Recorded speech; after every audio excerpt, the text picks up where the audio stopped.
जल शक्ति मंत्री स्वतंत्र देव सिंह की कानपुर बैठक। जल शक्ति मंत्री स्वतंत्र देव सिंह ने आज नवीन मार्केट स्थित बीजेपी कार्यालय में अहम बैठक की और बैठक में अध्यक्ष अनिल दीक्षित भी मौजूद रहे और एसआईआर को लेकर के वोटर लिस्ट अपडेट और बीएलओ विवाद पर खुलकर बातचीत की है। मंत्री ने विपक्ष पर दुष्प्रचार करने का आरोप लगाया और साफ कहा कि बीजेपी सिर्फ असली मतदाताओं के नाम को जोड़ रही है, साथ ही फर्जीवाड़ा हटाया जा रहा है। सर, आज आप यहाँ पर आए हैं किस क्या है एसआईआर जो मतदाता पुनर्निरीक्षण और मतदाता नए मतदाता जिस प्रकार बनाए जा रहे हैं और जो बूथों पर का काम चल रहा है, मान लो मृतक हैं, शिफ्टेड हैं, कुछ हो रहे हैं जो गांव में बनना चाहते हैं, कोई रहना नहीं चाहता। कुछ ऐसे फेक मतदाता होते हैं जो यहाँ भी हैं, बाहर भी हैं, 4 जगह है, तो उसको व्यवस्थित रूप से अपना हो रहा है। उसमें भारतीय जनता पार्टी के भी कार्यकर्ता सहयोग के लिए लगे हैं, अपने अपने बूथों पर लगे हैं, अपने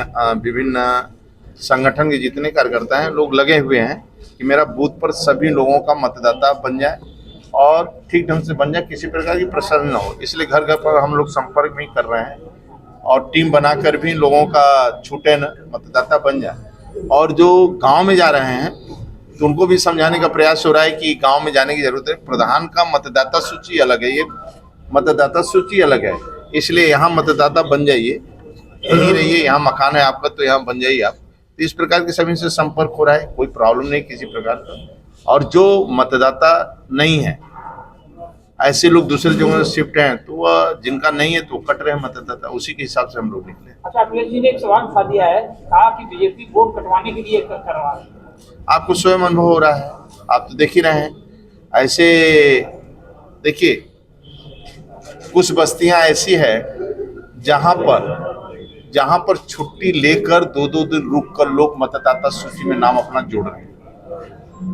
वो अखिलेश के ही मतदाता होंगे या जिसके मतदाता होंगे, वह सभी। मेरा काम देखिए, मैं कोई वोट दे या न दे, लेकिन फिर हम सभी का सम्मान करते हैं, सबका साथ सबका विकास, सभी का विश्वास करते हुए सभी का आवास, सभी को शौचालय, सभी को पेट भर भोजन, सभी को शिक्षा, चिकित्सा सब करते हैं। अखिलेश जी केवल दुरुपयोग कर रहे हैं, दुष्प्रचार कर रहे हैं, केवल भ्रमित फैला रहे हैं और केवल इस प्रकार की बातें करते हैं। भारतीय जनता पार्टी के कार्यकर्ता मन से, चाहे किसी वर्ग, किसी समाज के रहे, वह मतदाता सूची में उसका नाम शामिल हो जाए और जुड़न है। ऐसे लोग बाहरी जो इस प्रकार के हैं, भाई वह मतदाता जिसका आधार कार्ड नहीं है, फर्जी आधार कार्ड है, उसको कार्यकर्ता थोड़ा चेक करते रहे अपने अपने बूथों पर। कोई फर्जी आधार कार्ड, वैसे आधार कार्डों के आधार पर न बने, ऐसे लोगों का नाम कटना। सर, काम ज्यादा था, समय कम था, ऐसे में जो बीएलओ से उनकी हत्या है, आत्महत्या का ऐसे तो मान लो आज के डेट में सभी काम हो रहे हैं, अच्छे हो रहे हैं। ऐसी घटना, दुर्घटना कोई होती होगी, मैं नहीं कहता नहीं, लेकिन सभी लोग मन से काम लगे हैं। राज्य बहुत बड़ा है, आप देखो ना, राज्य बहुत बड़ा है और हमें लगता है कई बीएलओ अपना पूर्ण काम, मतलब सैकड़ों बीएलओ अपना पूर्ण काम कर चुके हैं, यानी 100% अपना बूथ फाइनल कर चुके हैं और 150-200 घर पड़ते हैं, 200 घरों पर संपर्क करना है। ऐसे बहुत से बीएलओ हैं जो काम पूरा कर चुके हैं और सब लगे हैं इस पर से। क्या है ये, मान लीजिए कि राज्य के अंदर ऐसे मृतक और इस प्रकार के बनाकर, मान लीजिए कि हमें लगता है कि 1.5-2 करोड़ वोट राज्य के अंदर, हमें लगता है कि हर विधानसभा में जो 3-3 जगह वोट बने हैं, वो शिफ्ट हो गए इधर से उधर। और जिस प्रकार प्रचार प्रसार या सपा कोई बोल रहा है कांग्रेस, कोई मतलब बीजेपी, चाहे हिंदू चाहे मुसलमान, किसी धर्म का मतदाता है, हम उसका सहयोग कर रहे हैं। हम न किसी का कटवा रहे हैं न जोड़वा रहे हैं। जो मतदाता है, जो बनने योग्य है, उसका हम मदद कर रहे हैं। सर, बंगाल में बाबरी विवाद का गर्माता चला जा रहा है।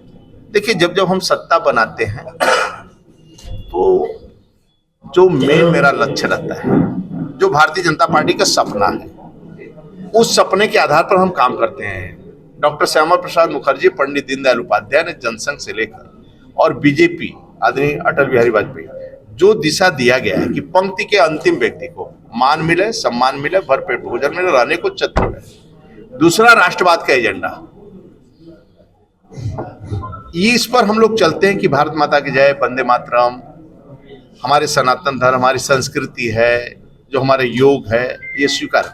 जो महापुरुषों ने राष्ट्र के लिए काम किया है, देश के लिए काम किया है, जो स्वतंत्रता सेनानियों ने बलिदान किया है, तो डॉक्टर श्यामा प्रसाद मुखर्जी, डॉक्टर बाबा भीमराव अंबेडकर का जो कांग्रेस ने अपमान करती थी, आज उनके पंच तीर्थ बनाने का काम ने किया। दीक्षा से लेकर जहां जहां जो हुआ है उसकी जमीन परचेज करना केंद्र सरकार आदरणीय मोदी जी की, और पंच तीर्थ घोषित करना, और विश्व में यूनियन द्वारा उनका जन्मदिन मनाना, और आदरणीय योगी जी द्वारा घोषित की उनकी बाउंड्री से लेकर छत बनाना।